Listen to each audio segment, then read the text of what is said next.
तो आइए आज हम पढ़ते हैं इलेक्ट्रोकेमिस्ट्री के थर्ड पार्ट में। आज हम कंडक्टेंस ऑफ इलेक्ट्रोलाइटिक सोल्यूशन के बारे में बात करेंगे।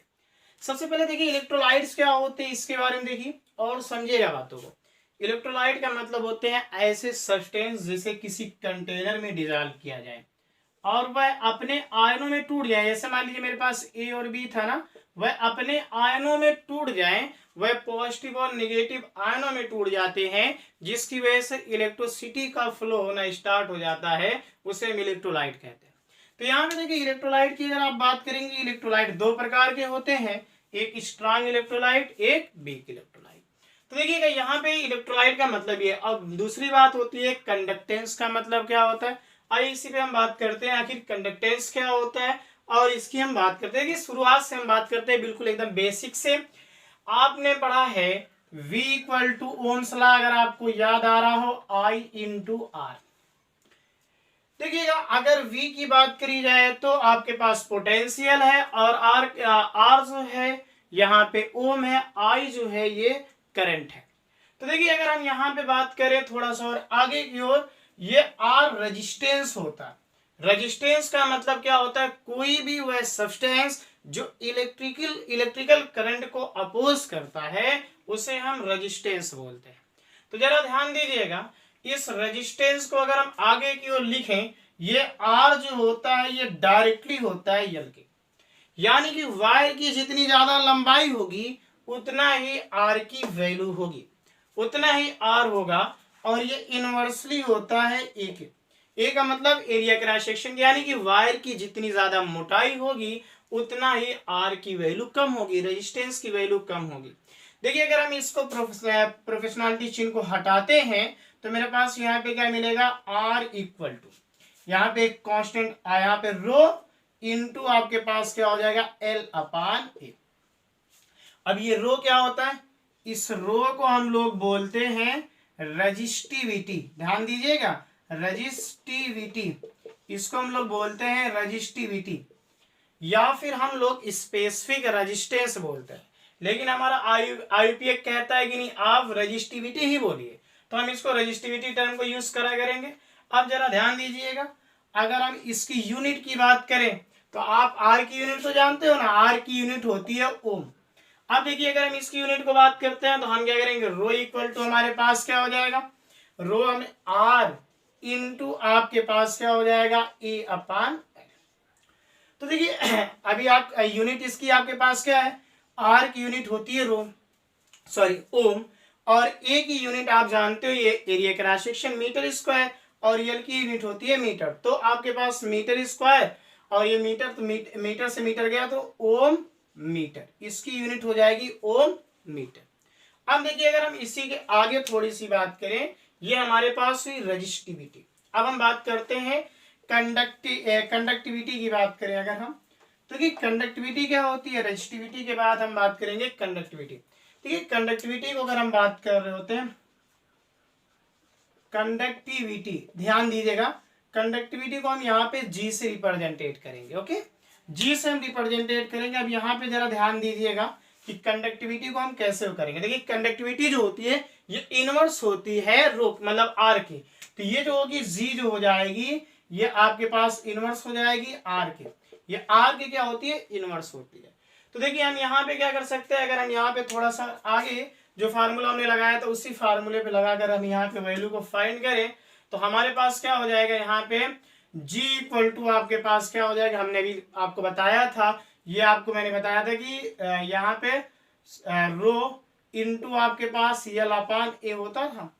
तो यहाँ पे आपके पास क्या नाम, अगर हम इसको और आगे की ओर ऐसे लिखते हैं, ध्यान दीजिएगा फिर से, तो हम इसको क्या लिख सकते हैं, G इक्वल टू आप लिखेंगे 1 अपान रो इनटू आपके पास क्या नाम है, यहाँ पे आपके पास हो जाएगा यल अपान वही आपके पास ए अपान एल, पुराना वाला।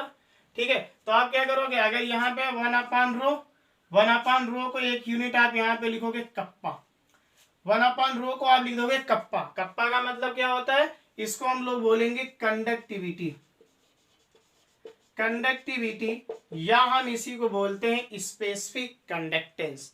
लेकिन आयुपेक हमसे ये कहता है कि नहीं, इसको आप कंडक्टिविटी ही बोलिए, तो हम देखिए हम इसको कंडक्टिविटी कप्पा कप्पा टर्म से यूज कर लेंगे। तो हमारे पास क्या हो जाएगा, अगर हम इसकी यूनिट की बात करें तो हमारे पास हो जाएगा कप्पा इक्वल टू कप्पा, इधर हम लाएंगे तो ये हमारे पास क्या होगा जी इंटू आपके पास क्या नाम है एल अपान ए।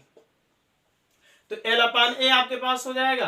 तो देखिए आप यहाँ इसकी यूनिट अगर लिखेंगे तो इनवर्स पर ओम, और एल की आप जानते हो ये मीटर होती है, इसकी मीटर स्क्वायर होती है, तो पर ओम पर मीटर, इस तरह इसकी यूनिट ये बनेगी। देखिए जो कंडक्टिविटी होती है ये अलग अलग मेटल पे अलग अलग डिपेंड करती है। जैसे आप एनसीईआरटी बुक में देख सकते हो एक टेबल बना हुआ है, टेबल नंबर आपके पास 3.2 पे। तो यहाँ पे अगर टेबल में आप देखोगे वहां पे आप 3.2 से टेबल से मिला लेंगे।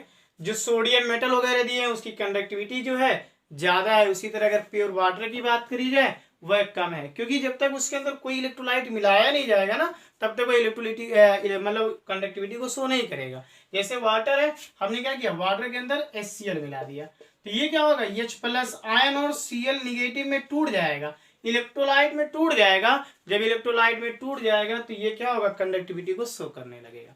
अब देखिएगा आगे की ओर हम बात करेंगे कंडक्टिविटी डिपेंड ऑन, मतलब आपके पास अगर मेटल की बात करी जाए तो कंडक्टिविटी कहाँ कहाँ डिपेंड करेगी, किस किस फैक्टर पे डिपेंड करेगी। सबसे पहला देखिएगा क्या है इलेक्ट्रिकल कंडक्टिविटी, यानी कि आपके पास हम बात करने वाले हैं कंडक्टिविटी कौन कौन से पॉइंट पे डिपेंड करेगी, मेटल के ऊपर बात कर रहे हैं।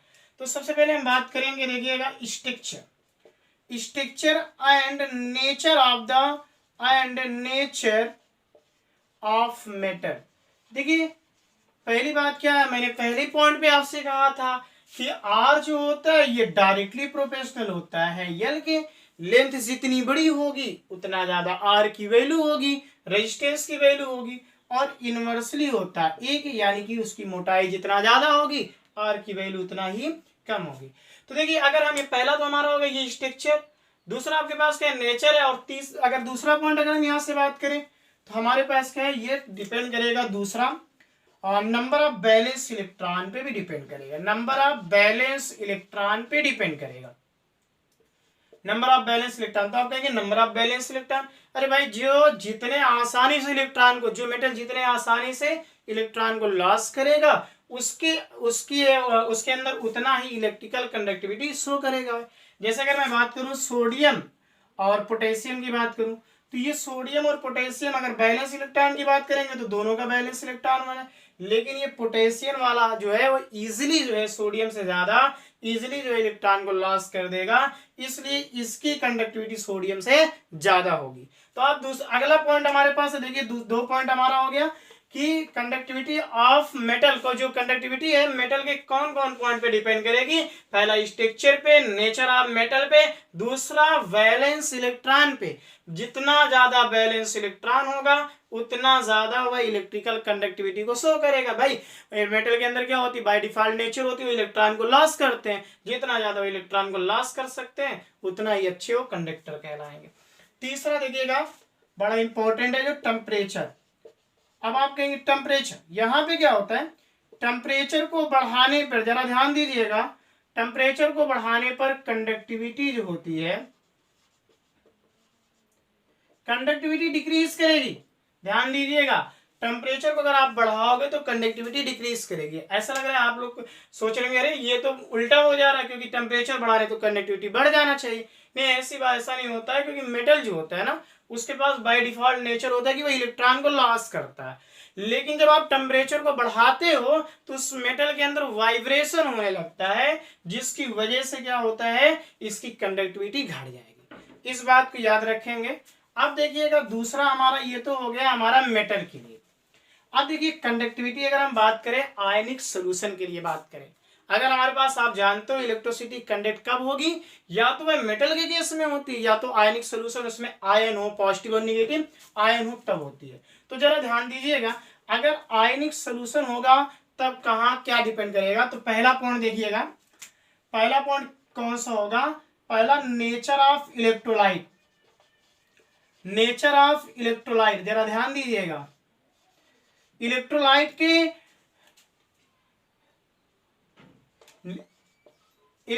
के जो है नेचर पे डिपेंड करेगा। नेचर पे क्या, अरे भाई वही अगर वह स्ट्रांग इलेक्ट्रोलाइट है, जैसे मान लीजिए मेरे पास कोई NaCl है, ये क्या करेगा, अगर आप एक्वस कर रहे हो तो ये पूरी तरह अपने आयनों में क्या करेगा, ब्रेक हो जाएगा। जरा ध्यान दीजिएगा, Na पे पॉजिटिव और Cl पे नेगेटिव में टूट जाएगा। तो नेचर ऑफ इलेक्ट्रोलाइट पे डिपेंड करेगा कि वह इलेक्ट्रोलाइट स्ट्रांग इलेक्ट्रोलाइट है कि वीक इलेक्ट्रोलाइट है। ठीक है, और अगर हम दूसरी बात करते हैं यहाँ पे, देखिए पहला आपके पास हो गया नेचर ऑफ इलेक्ट्रोलाइट, दूसरा आपके पास होता है नेचर ऑफ, यूं कह सकते हो कि मतलब देखिएगा, दूसरा हम देखते हैं कंसंट्रेशन पे। देखो अगर हम कंसंट्रेशन को बढ़ा रहे होते हैं ना, कंसंट्रेशन को बढ़ाएंगे तो इलेक्ट्रिकल कंडक्टिविटी बढ़ जाएगी। अरे मान लीजिए मेरे पास कोई एक कंटेनर था, ठीक है, इस कंटेनर में अपने पास कहीं ऐसे को मेरे पास NaCl, सपोज करिए 1 मोल NaCl था। अगर 1 मोल NaCl था तो ये टूटा होगा, NaCl जो रहा होगा ये टूटा होगा, Na पर पॉजिटिव और Cl पे निगेटिव। लेकिन इसको हमने क्या किया, 2 मोल कर दिया, तो ये क्या करेगा, ये आयनों की संख्या बढ़ जाएगी। जब आयनों की संख्या बढ़ जाएगी तो कंडक्टिविटी भी बढ़ जाएगी। तो दूसरा पॉइंट हो गया कंसंट्रेशन के बढ़ाने पर क्या फर्क पड़ता है। पहला आपके पास नेचर ऑफ इलेक्ट्रोलाइट हो गया, दूसरा कंसंट्रेशन हो गया, तीसरा पॉइंट देखिएगा हम बात करेंगे, तीसरा होगा हमारे पास टेम्परेचर का। टेम्परेचर पे क्या फर्क पड़ेगा भाई, जब आप टेम्परेचर को बढ़ाओगे, इन केस आप सोल्यूशन आयनिक सोल्यूशन की बात कर रहे हैं, जब टेम्परेचर को आप बढ़ाओगे तो इलेक्ट्रिकल कंडक्टिविटी बढ़ जाएगी, क्योंकि डिसोसिएशन जैसे आप बढ़ाओगे टेम्परेचर को, और डिसोसिएशन आयनों का डिसोसिएशन और फास्ट होने लगेगा और तेजी से होने लगेगा, जिससे आपके पास क्या हो जाएगा, कंडक्टिविटी बढ़ जाएगी। अब देखिए अगली बात हम बात करते हैं, ये हमारा हो गया टेम्परेचर हो गया, पहला आपके पास नेचर ऑफ इलेक्ट्रोलाइट हो गया, कंसंट्रेशन हो गया। अगर आप बात करें तो यहाँ पे साइज ऑफ आयन भी हो सकता है, साइज ऑफ आयन, यानी कि वह आयन के साइज के ऊपर भी डिपेंड करेगा। ठीक है, नेचर ऑफ इलेक्ट्रोलाइट पे डिपेंड करेगा, नेचर ऑफ आयन पे डिपेंड करेगा, साइज पे, टेम्परेचर पे, इन सब चीजों पे डिपेंड करेगा। अब देखिए सबसे पहले अगर हम बात करें कि आखिर आयनिक सोल्यूशन कैसे इलेक्ट्रिसिटी को कैसे कंडक्ट करेंगे, देखिए हमने सबसे पहले यहाँ पे जैसे वायर है, तो वायर के लिए तो हमारे पास बाय डिफॉल्ट हम जानते हैं कि यहाँ इसका नेचर ही होता है, लेकिन सोल्यूशन के लिए आपको फिजिक्स में आपने पढ़ा था व्हीटस्टोन ब्रिज, जिसमें आपने जिसकी वजह से आप क्या करेंगे, रेजिस्टेंस निकालेंगे। तो क्या होता है, देखिए हमारे पास क्या होता है, यहाँ एक आमीटर लगा होता है, याद है आप सबको व्हीटस्टोन ब्रिज जो आपने फिजिक्स में पढ़ रखा है। यहाँ हमारे पास क्या होते हैं, रेजिस्टेंस लगे होते हैं। सपोज करिए ये मेरे पास क्या है, ये रेजिस्टेंस है, यहाँ दूसरा हमारे पास रेजिस्टेंस होगा। इसी तरह हमारे पास क्या, इस तरह से अगर हम बात कर रहे हैं, ये हमारा रेजिस्टेंस लगा होता है, याद आ रहा है आप सबको। और ये हम क्या करेंगे, इसको दोनों को व्हीटस्टोन से तो इसको हम क्या करेंगे, ब्रिज को यहाँ पे हम बैटरी के द्वारा कनेक्ट कर देते हैं। अगर ये रेजिस्टेंस को हम मानते हैं ये R1 है, मान लीजिए ये हमारे पास R2 है, ये हमारा R3 है और ये हमारा R4 है। तो देखिए रेजिस्टेंस मान लीजिए मेरे पास R2 अननोन है, जिसमें से मेरे पास क्या है, एक अननोन है। तो हमें क्या करना है, इसमें R2 का रेजिस्टेंस निकालना है, रेजिस्टेंस से हम रेजिस्टिविटी निकाल लेंगे और फिर उससे कंडक्टेंस और कंडक्टिविटी को फाइंड कर लेंगे। तो देखिए हमारे पास क्या होता है, formula R1 upon R2 equal to आपके पास क्या होगा, R3 अपान R4। इसको रटने की जरूरत नहीं है, आपको जिसको लेना है सीरियल में लेना। जैसे मैंने R1 अपान R2 लिया और यहाँ पे तो मुझे R3 अपान R4 लेना होगा, कोई नहीं है, मैं ऐसे भी ले सकता था, R1 ऐसे भी मैं कर सकता था, रटने की जरूरत नहीं, R1 अपान R3 भी कर सकता था और इक्वल टू मेरे पास तब यहाँ हो जाता R2 अपान R4। तो मेरे पास क्या होगा, इस तरह से हम इनको ले सकते हैं। अब देखिए जरा सा, ये हमारा व्हीटस्टोन C2 है, मतलब आपके व्हीटस्टोन ब्रिज है, इसकी मदद से हम लोग क्या करेंगे, मतलब रेजिस्टेंस निकाल लेंगे, रेजिस्टेंस से रेजिस्टिविटी और कंडक्टेंस कंडक्टिविटी को फाइंड करेंगे। अब देखिए जरा सा ध्यान दीजिएगा, थोड़ा सा बोर्ड छोटा इसलिए मिटा देता हूं मैं इसको। अब देखिए अगर आप इलेक्ट्रिकल सोल्यूशन को बना रहे होंगे तो यहाँ पे 2 प्रॉब्लम आपको आएगी। पहले ही तो प्रॉब्लम आपके पास आएगी जो आपने करंट लगा रखा, जो भी इसमें करंट बह रहा था, डीसी करंट अगर आप लेंगे तो एक प्रॉब्लम आपको ये आएगी। मान लीजिए सपोज कीजिए आपके पास कोई एक कंटेनर है जिसमें पॉजिटिव और निगेटिव आयन है, सपोज करिए पॉजिटिव और निगेटिव आयन है, ठीक है, कुछ पॉजिटिव और निगेटिव आयन है। मान लीजिए अगर एक सिंपल मानने की बातें हैं, अगर मान लीजिए इसमें 4 पॉजिटिव 4 निगेटिव है, चलो ठीक है, अभी तो ठीक है, लेकिन जब इसके अंदर इलेक्ट्रोड हम लगाएंगे और दोनों इलेक्ट्रोड ये हमारे पास एक पॉजिटिव होगा एक नेगेटिव, दोनों को हम वायर के द्वारा कनेक्ट करेंगे, तब देखिए यहाँ पे डीसी करंट के उसमें एक प्रॉब्लम आने वाली है। इसमें ये प्रॉब्लम ये आएगी कि जो निगेटिव वाले हैं चार्ज ये पॉजिटिव पे जाकर एक्यूमुलेट हो जाएंगे, डिपॉजिट हो जाएंगे, और निगेटिव वाले पॉजिटिव पे और पॉजिटिव वाले निगेटिव पर। तो ऐसी स्थिति में बहुत बड़ी प्रॉब्लम आ जाएगी, यहाँ पे फ्री चार्ज बचेंगे नहीं डीसी करंट के केस में। तो फ्री चार्ज जब नहीं बचेंगे तो इलेक्ट्रिसिटी को कंडक्ट नहीं करा पाएगा। तो हम इस प्रॉब्लम को दूर करने के लिए डीसी की जगह हम क्या कर लेंगे, एसी का यूज करेंगे। जब एसी का हम करंट का यूज करेंगे तब इसमें क्या होता है, एक सेकेंड के अंदर 50 मतलब बहुत सारे चार्ज होंगे, बनते और बिगड़ते रहेंगे, और ना ही यहाँ पे चार्ज का एक्यूमुलेशन हो पाएगा। तो इस तरह से पहली हमारी समस्या दूर हो जाती है। दूसरी अगर हम बात करें, दूसरी समस्या हम कैसे दूर करेंगे, क्योंकि हमारे पास क्या है, ये जो हम कंडक्टिविटी ऑफ आयनिक सोल्यूशन की बात कर रहे हैं ना, तो अगर ये सोल्यूशन है, जरा ध्यान दीजिएगा तो सोल्यूशन के केस में क्या होगा, वायर तो है नहीं, हम कैसे व्हीटस्टोन ब्रिज से जोड़ेंगे। हम लोग क्या करेंगे, इसके लिए कंडक्टिविटी सेल का यूज करेंगे। देखिएगा, इसके लिए हम क्या करेंगे, कंडक्टिविटी सेल का यूज करेंगे, और इस कंडक्टिविटी सेल की मदद से हम क्या करेंगे, एक कंडक्टिविटी सेल का यूज करेंगे। जरा ध्यान दीजिएगा, इस कंडक्टिविटी सेल को इस तरह से हम यूज करेंगे, इसमें हम 2 इलेक्ट्रोड लगा देंगे। मान लीजिए मेरे पास एक इलेक्ट्रोड प्लेटिनम का है, और इसके अंदर हम क्या नाम है, इलेक्ट्रोलाइट को फिल कर देंगे। जरा ध्यान दीजिएगा, इस तरह से ये इलेक्ट्रोड क्या करेंगे, मान लीजिए प्लेटिनम का इलेक्ट्रोड लगा दिए, पीटी का इलेक्ट्रोड लगा दिया जाएगा, और इसको उठाकर व्हीटस्टोन ब्रिज से कनेक्ट कर दिया जाएगा। और कनेक्ट करने के बाद उसका रेजिस्टेंस, रेजिस्टेंस से रेजिस्टिविटी, कंडक्टेंस या कंडक्टिविटी फाइंड किया जा सकता है। अब जरा ध्यान दीजिएगा, अगर इसकी लेंथ जो देखा जा रहा है, जो इलेक्ट्रोलाइट भरा हुआ है, ये L है, इसकी मोटाई जो है, एरिया क्रॉस सेक्शन इसका जो है A। तो ऐसी स्थिति में देखिएगा, हमने अभी आपको बताया था R इक्वल टू, मैंने आपको बताया था कि आपके पास यहाँ होता है rho into L upon A। याद आ रहा है? अगर हम इसको उल्टा करते हैं तो हम क्या लिख सकते हैं, R इक्वल टू, यहाँ पे हमारे पास क्या हो जाएगा, 1 अपान कप्पा।